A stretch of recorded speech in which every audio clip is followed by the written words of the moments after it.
दोन लोकसभा मतदारसंघात झालेली आहे। एक गोव्यातील दक्षिण गोवा आणि मुंबईतील दक्षिण मुंबई या दोन मतदारसंघाची लोकसभा निवडणुकी संबंधी तयारी करून घेणं, पुढच्या निवडणुकीत दोन्ही ठिकाणी भारतीय जनता पक्षाचे खासदार निवडून येणं आणणं यासाठी माझी नेमणूक झालेली आहे।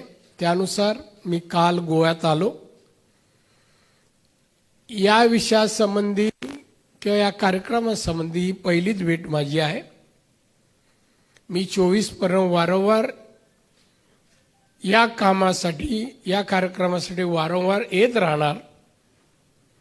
काल आल्यानंतर सन्माननीय मुख्यमंत्री प्रमोदजी सावंत यांनाही भेटलो। प्रदेश अध्यक्ष सन्माननीय तानोडेजी कालपासूनच माझ्यासोबत आहेत, खासदार माझ्यासोबत आहेत, सन्माननीय सवईकर पण माझ्यासोबत आहेत आणि आम्ही काही बैठका, काही सभा,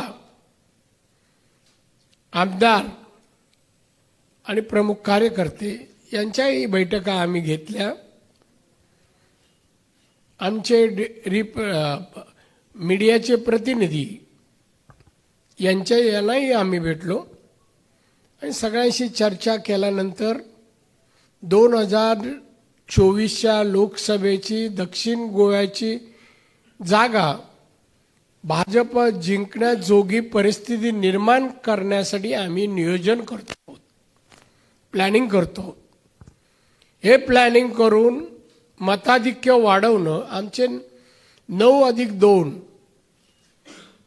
3 खासदार तर 9 आणि 3 12 ना 11 ना 9 2 3 आहेत का 9 आणि 3 12 आमदार तर आमच्या हक्काचे आहेत।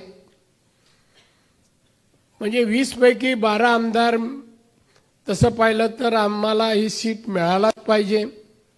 जेमतेम 10,000च्या फरकाने मागची सीट आमचा पराभव झाला आहे।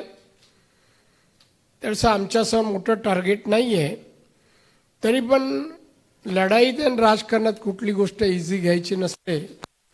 त्याप्रमाणे आम्ही गांभीर्याने ही निवडणुकीकडे पाहत आहोत आणि तशा प्रकारे नियोजन करून प्रत्येक गावात, प्रत्येक ग्रामपंचायतीच्या विभागात, नगर आपले ग्रामपंचायतीच्या तसेच जिल्हा परिषदेच्या विभागात आणि आमदारकीच्या विभागात मतं कशी वाढवता येतील या दृष्टीने प्रयत्न करतो।